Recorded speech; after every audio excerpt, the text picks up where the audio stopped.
Hello and welcome to the All About Pigeons podcast. We have a very special episode for you today, so stick around.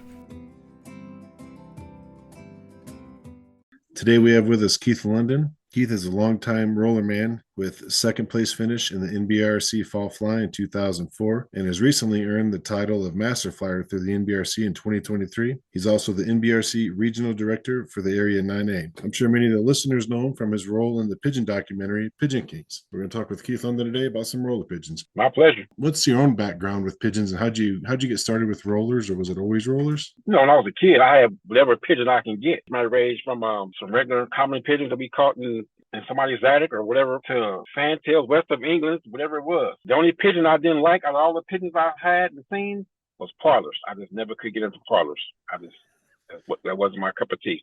Really? Even with rolling and everything, you couldn't get it, huh? I couldn't latch on to parlors. But my uncle had pigeons when I was a kid. That's what got me into it. When he first let birds out one time and they turned flips, I was hooked. But I was like 5 or 6 years old then. But I didn't get my own pigeons until I was about 10. And that was like 1974. When did you start competing with the Birmingham Rollers? 1993.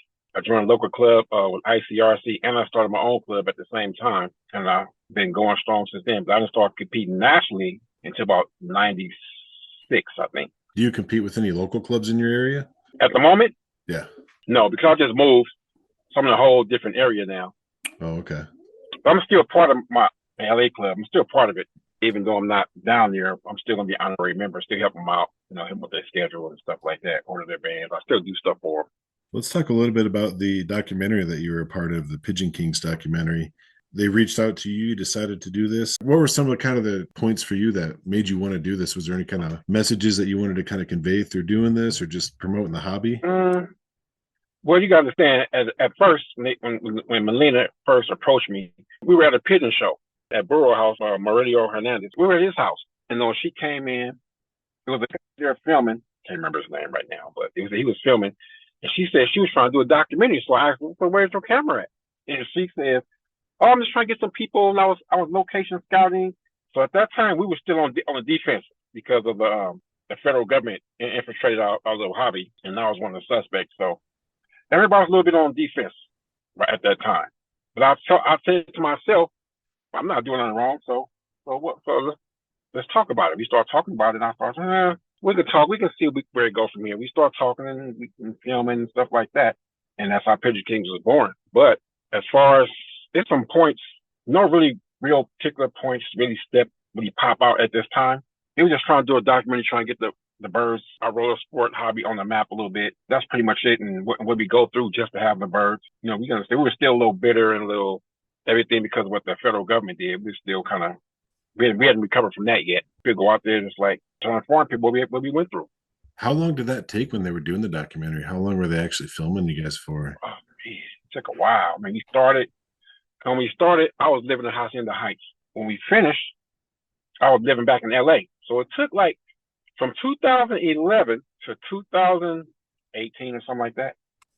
Wow. It took a while. Wow, I didn't realize it was spread out that far. That's incredible. Yeah, because we had to take people out of it and all kind of stuff. We had to go through all this other legal stuff with people. Then we had editors, and then we lost the editor. Then we had another editor that was giving us a run. We had all kind of problems, all kind of issues with that. So, sound, different issues they were having, really. I wasn't involved in that part, really. We had to redo some stuff, reshoot some scenes, and get some more clarity. We had issues in LA because I'm so close to the airport, airplanes going over us. The audio wasn't good. A lot of different things. You mentioned about you guys are still a little bit on edge and with some stuff that happened with the federal government kind of infiltrating in through your local clubs even. Is that something you want to shed some light on? Yeah, that's no problem because, it's public record. Even Channel A&E did a reenactment of our whole case. Oh, really? Yeah, I don't think that was fair. They used us like that. They did a reenactment. I thought they should have had our permission to use our likeness. Right. Because they hired actors to portray us and stuff like that. So, but other than that, man, what happened was there was an undercover agent who came around at different shows and got footage and got people talking about killing hawks and stuff like that. I was one of those people. He caught me with a trap. My hawk was baited. And it wasn't set, then it was set and baited, then it was set and baited with a hawk inside of it. And then they caught me on camera shooting the hawk while I was in the trap. And I threw it in the trash and they had filmed everything like that. But, you know, we was a little upset at first. And after a while, we kind of started, you know what, the guy just did his job and like that. I mean, for whatever reason, he felt that was important. I know he said, we're not supposed to kill him. Okay, we're not supposed to kill him. But my whole argument was, so it's okay for a wild bird to come in my yard and take my pigeons, but if my dog accidentally get out and hurt somebody else's dog, I can get sued. And we talking about an accident.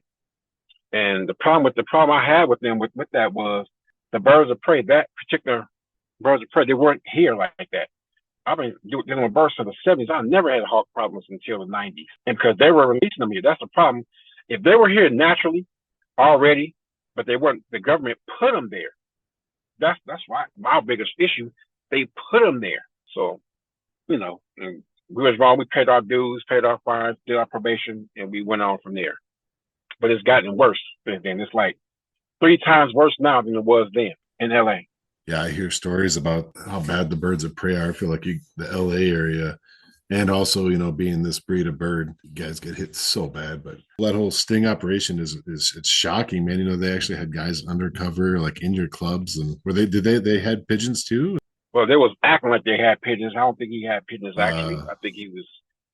I think he might have bought something from somebody, but I don't know what he did with them. I don't know what they did with them, but you know. I could see why you'd be a little bit skeptical though when someone comes in there and cameras and wants to record everything you guys are doing. But it's awesome you guys participated because yeah, Pigeon Kings, I mean, I think it did a lot for the hobby. Really, I'll tell you what, it got my son into rollers. You know, he was 9 at the time when that came out, and you know, I had homers and he didn't really care about those, but you know, when he saw the rollers, it really opened up his eyes. Yeah, it's hard. It's crazy because it's hard to get young people involved in that. Yeah. Right now, the rollers is kind of hard. We get some involved, and the hawk take a few of their birds, they just quit. Mm-hmm. Like, why should I raise my pigeons and the hawks just gonna come eat them? I mean, pretty discouraging for a new flyer to be hit repeatedly with their birds. So during the filming, was there any kind of unexpected moments that took place? As far as the birds of prey, just life. How about life? Oh yeah, life. Well, I went through a divorce through the whole recording thing. Well, not the whole thing, not in the beginning, but let's see. I think my divorce proceedings started about 2014, all the way through the end, all the way through Pigeon Kings. I lost my business also. I had a pigeon connection. You know, I couldn't really get people to really come through because of what happened, so lost that. That little whole ordeal messed up a few lives, marriages and stuff like that. I can understand why they think it's more important to save a hawk or something that's come on your property, eating your birds, than it's more important than that you want to wreck families and mess up families, break up families because of that. Like they got everything backwards. Like the hawk, they put hawk president over people's lives and stuff like that, which I couldn't get. And I can't say it was a racial thing because 2 of the guys that caught with us was white guys, one couple of Hispanic guys, and black. It was all of us. So we can't say it was racial. They were messing up a family over an animal that nobody even know exists in the city. Half people that heard about the case didn't even realize it was hawks and falcons in the city. They didn't even know nothing about it. They said, what? There's hawks out here? I said, yeah. The judge herself said, what am I supposed to do with this? I mean, this is about what? Birds? She was confused. Like, what am I supposed to do with this? She even said, so this is where our tax dollars are going? You know, it's crazy. We just said, okay, we did participate and we did what we did. So, okay, let's just move on from that. But lives are already messed up now. I always say, though, see, they could have said, you know what? Hey, guys, you guys stop doing this, blah, blah, blah. It's really against the law. We were under the assumption that at one time that as long as they come in your yard taking your pets and animals, it was okay to defend your animals. You know what I'm saying? You know, you trying to tell me if it came down and you walking your Yorkie and the hawk went on top of your Yorkie, you supposed to let them just eat it? I said, it don't make sense. You know you would do that. They know they wouldn't do that. It's not about us. It's about you guys breaking the law. But wouldn't they be breaking the law also? But at that time, I had pet bulls. I trained my pet bulls to attack if they came in the yard. They're going to protect the birds because they would eat the birds, pigeons. If a hawk came out, they would try to get it, but they never got one, but they would try. Hawk stopped coming in the backyard, though. That was just something that happened. We all went through it. We got past that. We kept moving forward. It's a great documentary. I really do think it's helped the roller hobby a lot, you know, just bring attention. And it's also on such big platforms like Amazon and Peacock and YouTube. I mean, it's getting out to people that have no idea about the Birmingham Rollers or pigeons in general. And I had no idea it took that many years from start to finish. But it was a lot of technical stuff, though. You know, we lost one editor, and one editor was just playing around. turn around, wouldn't come through and do the job. Would just, and then we had a good editor, one that finished editing, that did the editing. She came through when Melina's, and she handled that. And the person that did the music, the composer did the music, he did the score for the thing. I think her name is Shonda. She did all that on her own. She composed that from scratch. At the same time, what she did was she did the score, and she would have been finished sooner, but her husband passed away doing it all. So we just went through all kind of issues. We had to edit people out. They wanted to sign a release form and all this, a lot of stuff that was going on with the movie. Then we had to reshoot some stuff, mostly because of sound, by being so close to LAX and the airplanes going over. So we had so many hours of footage you wouldn't believe. Well, let's talk a little bit about your podcast too, the Roller Agenda podcast. The Roller Agenda. When did you start this? Was this before the Pigeon Kings documentary? Literally right before COVID. No, couldn't have been before COVID, because when COVID hit, we were still doing film festivals. We had to stop the film festivals because of COVID. So then right after that, that's when I started doing a podcast. So it was during COVID when I started.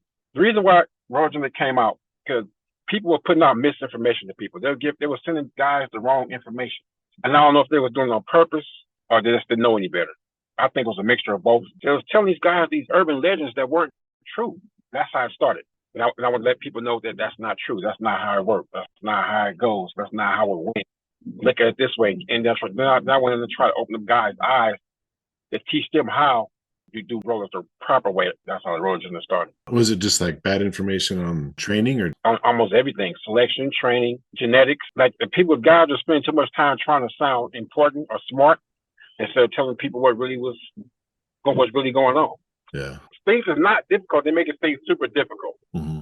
And things that are difficult try to make things easy to do. So it's like, y'all have these guys all mixed up. You have a lot of episodes that go into some really good detailed stuff, really break it down, and yeah, you deliver it in a pretty easy to understand way as well. That was the whole point. So people understand what they're doing. They're trying to sound like you're this super genius person and getting people mixed up and confused. When you're doing your episodes, how do you come up with what theme you're going to go with for each one? Conversation. I've had a conversation with people, or somebody makes certain statements they make on, they be streaming and live. They say different things that I know is not true, and I just start talking about it. I do a little write some notes down and start talking about it. Yeah, and you do see that even fancy and racing pigeons and all that, especially with, there's a lot of YouTube stuff out there and even just blogs and threads and stuff where you can get on and you'll read one person's answer to, the best things to look for in a racing pigeon, and the comment right below it is the exact opposite. There's so much contradicting stuff out there. And my whole thing, I've been trying to say, I don't even know why people be telling people some of the stuff they tell them. I mean, stuff be so far off, it can't be ignorance. Sometimes I think they say they do it on purpose. I don't know if those are throw people off or make themselves seem like they smart. I'm like, that's not true. That's not how that works. Well, I mean, that's a thing too, right? I mean, there's some of these people will throw people off just so they can kind of be on the upper hand in that way. Or have a conversation with somebody, or I hear a conversation. I'll be like, you've noticed, I don't really get on Facebook too much and talk about certain stuff. The guys want to argue and all this kind of stuff. I just go to my podcast and talk about it, or I go to my YouTube channel and show about it. You can talk about it and you can show. I like my YouTube channel because I can show some of the stuff and talk about it and why this is, why this is not, and what you can do, and why you can do it this way, why it comes out this way, like that. You're doing more of the YouTube now with the podcast? Yeah, it's all in one. Instead of I talk about, I show now. We try to show it if I can. What are some of the common mistakes that are always getting repeated in the roller world? The color dictates performance. Color has nothing to do with performance. I mean, some dudes say that's why they set their family up, but like the common thing was recessive red make your birds roll more and roll deeper. That's so far from the truth, because all the birds winning right now are all blue checks and red checks. That debunks that theory. It's just that in certain families, their red birds just happen to be hotter. Just happen to be hotter. It's not like they made them hotter like that, but just happen to be hotter for some reason. And it's not hard to make hot birds that's red. Just put the hottest bird on another hot red bird on another red bird. You start getting them rolling, keep them together. Eventually, what happens is the character weakens because you just grace going by just roll. And then after that, you can probably get anything from roll downs to birds that don't roll, to birds that roll great, stuff like that. Feather quality might diminish a little bit, not as much as people think, but it does diminish a little bit. But the misconception right now they got is the most elusive statement they make is breed best to best. Everybody don't know what that means. So I did a post purposely on Facebook talking about that, talking about how what was your approach to the breeding Birmingham Rollers. Dudes, they breed best for the best. So I said, what does that mean? Put the best birds for the best birds. So what it means, it's not that simple. Don't say that's all you got. Things like, oh, you just put the best, you have good birds, but it don't work like that. That's not how it works. So I don't go back and forth with them. I just go right to my page and I talk about it on my page. Cause I can ask people, okay, so how have that worked out for you? And these guys are guys that don't really compete, they're not strong competitors, so they'll take it personal and they want to go back and forth and like dudes can get them mad. I know it, brother. I know, yeah, but you never competed. You did compete. You never was a qualifier. You never won your region. You never scored up to even be one of the main people in your region. I mean, so apparently you don't know. So I don't go there with them. I just go on my own platform and talk about the stuff I'm talking about. And I tell them why it don't work that way and the way you can breed best to best and get your own idea. You have your own idea what best to best is. I think best to best to me is two birds that fit best together to give you the best outcome. That's what it is. Because all you got to do is put your best hen on your best cock bird and get good rollers. It was like that. Everybody has good rollers. All you got to do is buy the best birds. You see, you put them together, you automatically got good rollers. It don't work that way. Sorry, it don't work that way. It's not that simple. It's a performance breed. So you got to select for those traits that's going to give you the best performance. And it's all genetic. Can you talk about your local roller competition that you started, the Put 'em Up or Shut Up Fly? That's a great name, by the way. I like that. Oh, yeah. So what happened was, me and Bobby Wilson, we was talking one time. So he said, you could come up with a fly called Who Got Rolled? I said, yeah, put him up or shut up. It was just a conversation. We never did anything or anything. So one day, I'm at a bird show at the sheriff's show. So I'm at that show, and these guys are talking about how good their birds are. My birds do this, my birds do that. So I said, you know what? Okay. And then next time I went to the next show, I had flyers talking about put up or shut up. So when they went to the next show, I said, here, this is for you. He said, what? This fly, put them up, shut up. He said, you said you got birds that do 40 feet, they all roll together at the same time and do all this. This is what you witness. And everybody started getting on board with it and just took off from there. But I never flew in it. At that time, I was hot. I was really hot in the game. So some guys said, you flying in it? I said, yeah. And they said, let me see. Nobody wanted to get in when I was flying it. Because I was hot at that time. So nobody didn't want to be involved as long as I was flying. So I said, you know what? I'm hosting it. I'm not even going to fly. So I got dropped out of it. Everybody started signing up. And I just never flew in it, but I did host it. I did judge it. And then I was asked why do I need to judge it? I said, because guys say things that's not fair. They say stuff like, oh, I will never get them bird. What's that family bird you got? Oh, I will never get them that many points. I said, even if they did it, they can't do that. As a judge, how can you say what somebody's birds can't do? So they was already being biased already from the start. So I said, I'll just do it myself. That's all you gave those birds? Yeah, what birds play space, bro? That's all you gave them? No, that's all they did. I didn't give them. That's all they did. So that's all they earned. So I ended up judging it. And it turned into a money fly. So I was trying to guarantee 500, but at the time, with enough people flying, I had to come out my pocket a few times, make sure they got their money. Then I stopped doing that. I started doing the show. The show helped me get the money for the fly. So make sure that the money I said was going to get, they got. Wasn't the first money fly, like the second money fly we had in LA. The Royal Rumble was the third money fly. That's going right now. I didn't have nothing to do with that either. I didn't even fly the Royal Rumble when it first started. Oh, really? You didn't participate in the Royal Rumble? Not when it first started. I was really just really getting back into my birds strong. I wasn't really into them like that yet. Fully back into them. So I got in. Never have done anything really. It's too hard. It's too hard in LA. What makes it so difficult? They're just the competition or the BOPs? The birds of prey. The birds of prey is too tough. I mean, I start the year with a kit that's so good that it probably will win easy. But by the time the fly comes, that kit is diminished. And I have 9 left, and you have 6 or 7 young baby birds that's only a few months old, and there's no chemistry. They can't do it. The Put 'em Up or Shut Up fly, when you were doing that, was it just entry fees that covered the winning pot? Oh, entry fees. And I did the lawn show to help make up for the rest of the money. Lawn show and auction to help make up for the rest of the money. Which, by the way, most of the birds I auctioned off were usually mine. I had a few friends that gave me a few birds to auction, but most of the birds were mine.